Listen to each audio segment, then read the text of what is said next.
नमस्कार, मैं हूं खान। दिन भर की खबरों में सबसे पहले डालते नजर आज के मुख्य समाचारों पर।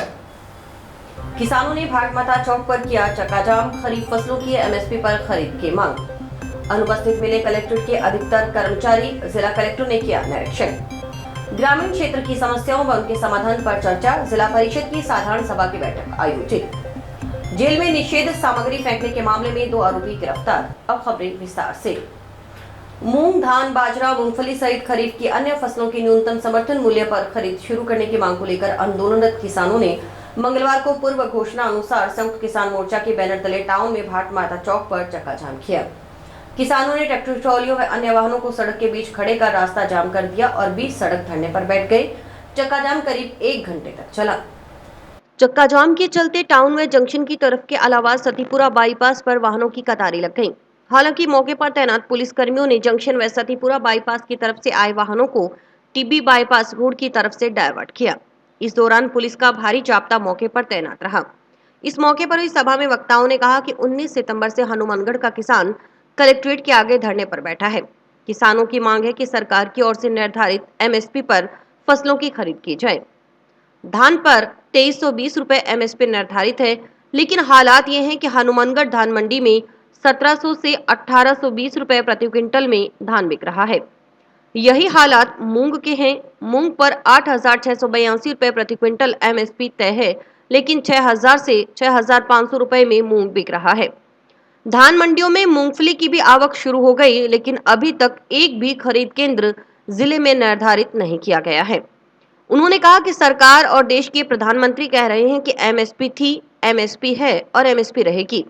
वही मांग किसान कर रहा है, लेकिन बार बार सरकार व प्रशासन के साथ वार्ताएं होने के बावजूद अभी तक सकारात्मक कदम किसान के पक्ष में नहीं उठाए गए हैं। जब भी प्रशासन से बात की जाती है तो जवाब होता है कि सरकार स्तर से कोई निर्देश प्राप्त नहीं हुए। इस तरह से पूरे प्रदेश के हालात नाजुक मोड़ पर हैं। किसान दर दर की ठोकरें खाने को मजबूर हैं। एक रोड़ो हो गयो पिछले 1 साल रोड़ो हो गयो कि अट्ठा सारा काम अब दिल्ली पर्ची पर आवे। पर्ची मुख्यमंत्री, पर्ची मंत्री मने, पर्ची कलेक्टर लग ला रहे हैं। और अब जयगा बैठे मंत्री जी बैठे कोई पर्ची दे दी। लगातार हनुमानगढ़ का किसान कलेक्ट्रेट के आगे बैठा हुआ है। किसानों की मांग है कि खरीफ की फसलों पे जो सरकार ने एमएसपी निर्धारित की हुई है उस पे फसलें खरीदी जाए, लेकिन हालात ये, अगर धान की बात करें तो हनुमानगढ़ मंडी में धान 1700, 1750, 1800 रुपए, 1810-20 रुपए ऊपर कल के हमने हालात देखे जा रहा है, लेकिन एमएसपी 2320 रुपए है। यही हालात मूंग में है जो 8682 रुपए एमएसपी है, लेकिन मूंग 6000 रुपए, 6500 रुपए बिक रहा है। मूंगफली के अभी तक मूंगफली आने लग गई है, कोई केंद्र निर्धारित नहीं किया है। तो किसान मांग कर रहा है कि जो बात सरकार कह रही है, जो हमारे देश का प्रधानमंत्री कह रहा है कि किसानों को हम एमएसपी दे रहे हैं, एमएसपी थी है और रहेगी, वही एमएसपी जो विभिन्न मंचों के माध्यम से कह रहे हैं कि हम दे रहे हैं, वही किसान मांग रहा है। लेकिन समझ नहीं आ रहा कि बार बार वार्ताएं किसानों की प्रशासन के साथ हुई। किसानों की मांगों को लेकर किसान संगठनों के प्रतिनिधिमंडल के साथ जिला कलेक्टर कानाराम ने मंगलवार देर शाम कलेक्ट्रेट में वार्ता की। इसमें किसानों की मांगों में से न्यूनतम समर्थन मूल्य की मूंग की सरकारी खरीद के लिए 15 अक्टूबर से रजिस्ट्रेशन एवं तदनुसार खरीद शुरू किए जाने के लिए आश्वस्त किया गया। जिला कलेक्टर कानाराम ने मंगलवार सुबह 9:30 बजे कलेक्ट्रेट की विभिन्न शाखाओं का निरीक्षण किया। निरीक्षण के दौरान आधे से ज्यादा कर्मचारी अनुपस्थित मिले। निरीक्षण के दौरान नायब तहसीलदार भावना शर्मा, विधि शाखा डीएल प्रभारी अशोक कुमार के अलावा कई कर्मचारी अनुपस्थित मिले। जिला रसद अधिकारी कार्यालय के 11 कर्मचारियों में से 10 अनुपस्थित पाए गए। स्वयं जिला रसद अधिकारी भी अनुपस्थित मिले। निरीक्षण के दौरान कुल 52 में से 25 कर्मचारी अनुपस्थित मिले। निरीक्षण के दौरान जिला कलेक्टर ने कलेक्ट्रेट कार्यालय की सभी शाखाओं से हाजिरी रजिस्टर मंगवाए। 9:30 बजे तक कार्यालय नहीं पहुंचने वाले कर्मचारियों की एब्सेंट लगाई गई। जिला कलेक्टर ने अनुपस्थित कार्मिकों को नोटिस जारी करने के निर्देश दिए, साथ उन्हें समय पर कार्यालय पहुंचने के लिए पाबंद भी किया।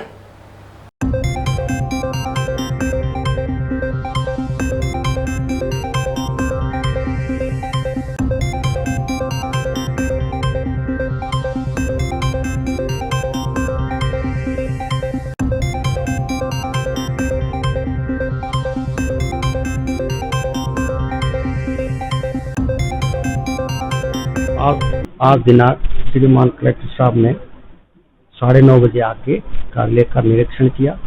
कार्यालयों से हाजिरी रजिस्टर मंगाए गए हाजिरी रजिस्टर चेक किए गए।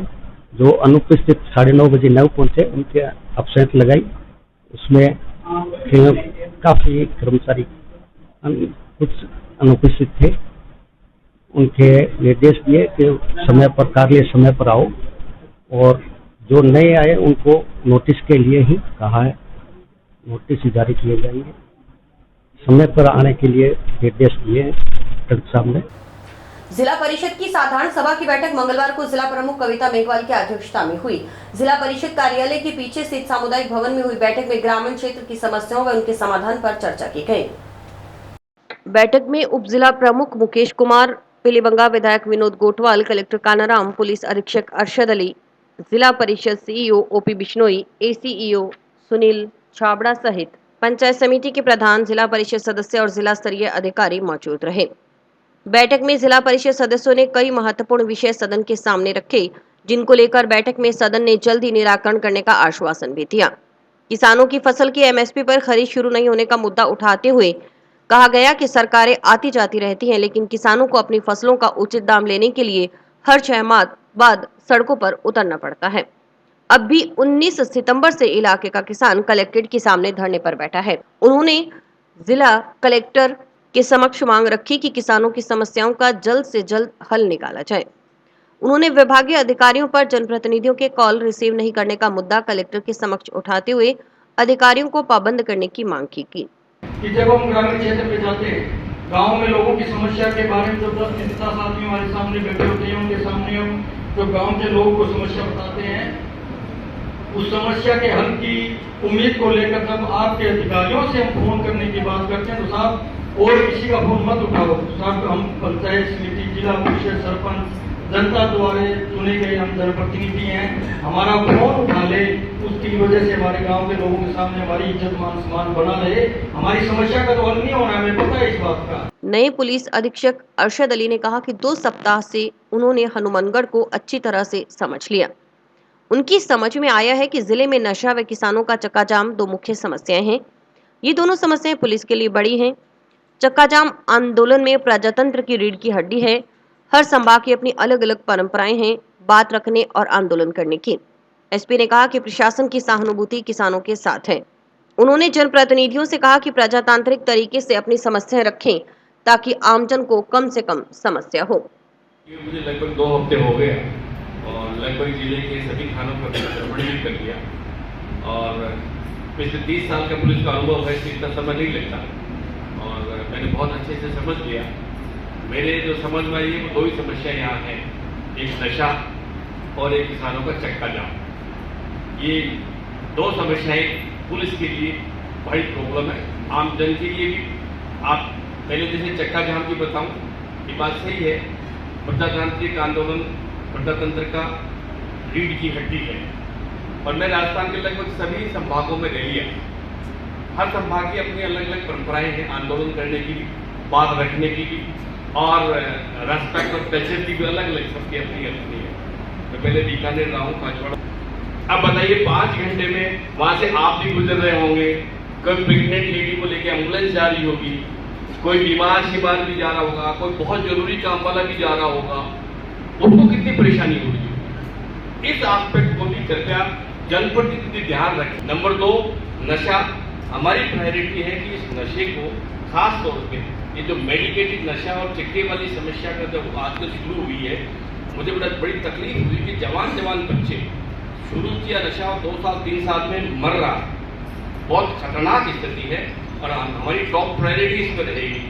मैं आपको मतलब सौगंध के साथ कहता हूँ, अगर पुलिस का कोई कर्मचारी इसमें मिला हुआ है तो आप मुझे कभी भी सूचित कर सकते हैं, मैं उसको कड़ी से कड़ी सजा दूं अगर मिला हुआ है। जिला प्रमुख कविता मेघवाल ने कहा कि विभागीय अधिकारी जनप्रतिनिधियों के सुझाव और राय लेकर विकास कार्यों की गति बढ़ाएं। बैठक में सामने आए विषयों पर पूर्ण संवेदनशीलता और पारदर्शिता से तुरंत कार्रवाई की जाए, किसी भी स्तर पर कोताही नहीं बरतें। कलेक्टर कानाराम ने कहा कि अंतिम छोर तक आमजन लाभान्वित हो, इसके लिए पूर्ण मनोयोग से कार्य करें। कार्यों से पहले जनप्रतिनिधियों के साथ मौका निरीक्षण किया जाए। देर रात तक शराब बिक्री की सूचना पर भी औचक निरीक्षण किए जाएं। जेल में निषेध सामग्री बंद पैकेट फेंकने के मामले में जंक्शन थाना पुलिस ने मंगलवार को 2 आरोपियों को गिरफ्तार किया। इनमें एक को जिला कारागृह से प्रोडक्शन वारंट पर हासिल किया तो दूसरे को परिजनों ने स्वयं पुलिस के सामने पेश किया। पुलिस दोनों को गिरफ्तार कर अनुसंधान कर रही है।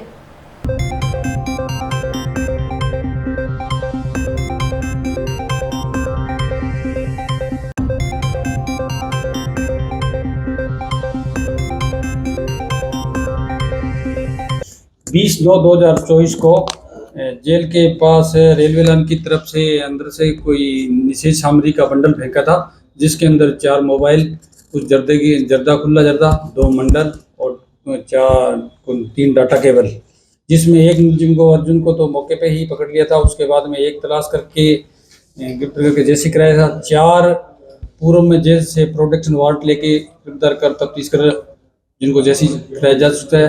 आज उसी में एक मुलजिम को और प्रोडक्शन वारंट से गिरफ्तार किया गया है। एक उसमें मुलजिम पेश हुआ है, परिजनों ने पेश किया है, जिसको भी गिरफ्तार किया है। आज पेश किया, उसका नाम है कीमत उर्फ गुड्डू। ये निषेध सामग्री फेंकने वाले में साथ था, जिसमें 3 जने थे मोटरसाइकिल सवार। जंक्शन के हाउसिंग बोर्ड कॉलोनी की सार्वजनिक श्री श्री दुर्गा पूजा कमेटी का 32वां दुर्गा पूजा महोत्सव 9 अक्टूबर बुधवार से शुरू होगा। जंक्शन में श्री गंगानगर रोड पर हाउसिंग बोर्ड के मैदान में 12 अक्टूबर तक चलने वाले दुर्गा पूजा महोत्सव की सभी तैयारियां पूर्ण कर ली गई हैं। नैनीताल से आए कारीगरों की ओर से मां दुर्गा की मूर्ति तैयार की गई है। दुर्गा पूजा महोत्सव के तहत 9 अक्टूबर को महाषष्ठी पूजन होगा, 10 अक्टूबर को महासप्तमी पूजन होगा, 11 अक्टूबर को महाअष्टमी पूजन होगा, 12 अक्टूबर को महानवमी पूजन के साथ इसी दिन विजयदशमी पूजन करवाया जाएगा। 9 अक्टूबर रात्रि मूर्ति अनावरण का कार्यक्रम होगा।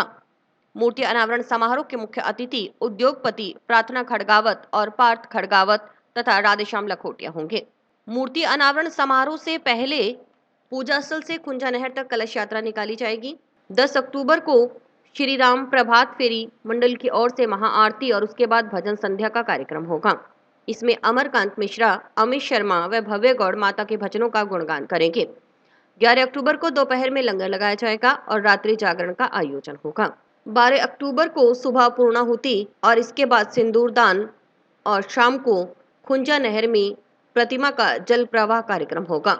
9 अक्टूबर से 12 अक्टूबर तक चलेगा। इसी को भव्य रूप दिया गया और नैनीताल से आया कारीगर द्वारा इसको तैयार किया गया। हनुमानगढ़ वासी को बहुत बड़ा कमेटी अपना आभार व्यक्त करता है, तो हर साल तन मन धन से इन लोग सहयोग करता है।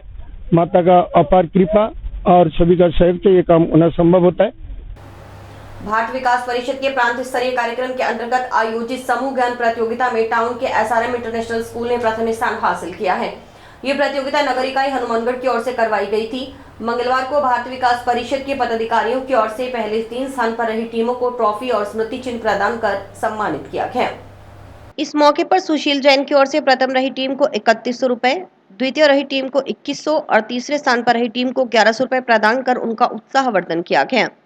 भारत विकास परिषद नगर इकाई हनुमानगढ़ अध्यक्ष राजेंद्र स्वामी ने बताया कि प्रतियोगिता के तहत हिंदी और संस्कृत के गीतों का सामूहिक गायन होता है। इसमें पहले 3 स्थानों का चयन किया जाता है। अव्वल रही टीमें 17 नवंबर को उदयपुर में आयोजित होने वाली प्रतियोगिता में हिस्सा लेंगी। इसके बाद नेशनल होगा। उन्होंने बताया कि समूह ज्ञान प्रतियोगिता में 10 स्कूलों के 150 बच्चों ने हिस्सा लिया था। पूरे प्रांत से 5 जिलों हनुमानगढ़, श्रीगंगानगर, अनूपगढ़, बीकानेर व नागौर जिलों ने हिस्सा लिया था। बच्चों के सर्वांगीण विकास, नव भारत के निर्माण और स्वामी विवेकानंद के विचारों को आगे बढ़ाने के मकसद से परिषद की ओर से देशभक्ति व कला से संबंधित कार्यक्रम करवाए जाते हैं। भारत विकास परिषद के प्रांत स्तरीय कार्यक्रम की समूह गान प्रतियोगिता में SRM इंटरनेशनल स्कूल प्रथम आया है। यह प्रतियोगिता नगर इकाई हनुमानगढ़ द्वारा करवाई गई थी। इसमें हिंदी और संस्कृत के गीतों का सामूहिक गायन होता है, जिसमें प्रथम, द्वितीय, तृतीय दिए जाते हैं। यह टीम 17 नवंबर को आगे क्षेत्र में उदयपुर अपना परफॉर्म करेगी और उसके बाद में नेशनल होगा। इन तीनों टीमों को भारत विकास परिषद द्वारा ट्रॉफियां दी गई, सभी बच्चों को मोमेंटो दिए गए। और मैं सबसे पहले अपने स्कूल SRM इंटरनेशनल का धन्यवाद करना चाहूँगी कि उन्होंने हमें इस अवसर का प्रदान किया। और मैं हमारे म्यूजिक टीचर गुलशन सर का भी बहुत धन्यवाद करना चाहूँगी कि उन्होंने हमें कठिन परिश्रम कराया, जिसके कारण आज हम सफलता पा चुके हैं। और ये हमारा आयोजन 6 अक्टूबर को हुआ था खुशहाल दास यूनिवर्सिटी में, जिसमें हमने प्रथम स्थान प्राप्त किया है। अगला हमारा कार्यक्रम उदयपुर में होएगा, जो कि हम चाहेंगे कि हम वहाँ भी विजयी रहें और हम नेशनल तक भी जाएं और वहाँ पे भी विजयी आएं। पल्लू थाना प्रभारी एसआई बिशन सहाय का मंगलवार सुबह आकस्मिक निधन हो गया। वे पिछले लंबे समय से अस्वस्थ चल रहे थे। मंगलवार तड़के करीब 5 बजे दिल्ली के मेदांता अस्पताल में बिशन सहाय ने अंतिम सांस ली। उनके निधन की सूचना से पुलिस महकमे में शोक की लहर दौड़ गई। एक बेटे और एक बेटी के पिता बिशन सहाय की पार्थिव देह पैतृक गांव सोहनपुरा पीएस पाटन नीम का थाना सीकर ले जाई गई, जहां गमगीन माहौल में शव का अंतिम संस्कार हुआ। एसआई बिशन सहाय हनुमानगढ़ जिले में लंबे समय से पदस्थापित थे।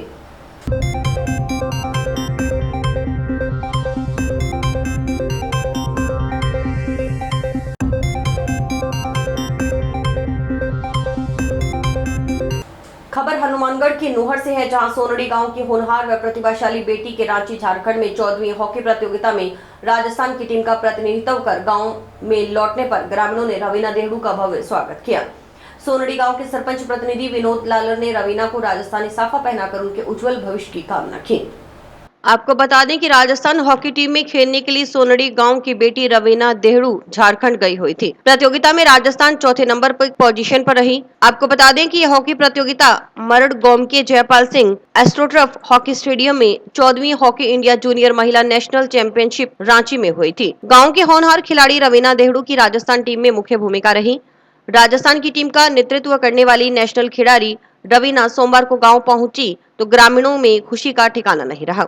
ग्रामीणों व बच्चों ने नेशनल खिलाड़ी के गांव में पहुंचने पर गर्मजोशी से उनका स्वागत सत्कार किया। ग्रामीणों ने कहा कि गांव की बेटियां बेटों से कम नहीं हैं। रवीना ने जो हुनर दिखाए हैं वे काबिले तारीफ हैं और गांव के लिए गौरव की बात है। हमारे गांव में करीबन 2008-9 से समुद्र सिंह जी पीटीआई गांव में ज्वाइन करने के बाद में हॉकी का खेल शुरू किया था। जब छोटे बच्चे ने हॉकी भी पकड़नी नहीं आती थी, तब समुद्र सिंह जी ने मेहनत करके गांव को बच्चों को आज करीबन मेरे गांव के स्टेट स्तर पर 500 बच्चे खेल चुके हैं, नेशनल स्तर पर 100 से प्लस बच्चे खेल चुके हैं और अब ट्राई कर रहे हैं बच्चे ने राज्य स्तरीय से सिलेक्शन हो गए नेशनल स्तर पर झारखंड रांची वहाँ जाके शायद तक इनकी टीम राजस्थान की चौथे स्थान पर रही। शायद बच्चे को बहुत बहुत बधाई और उज्जवल भविष्य की कामना।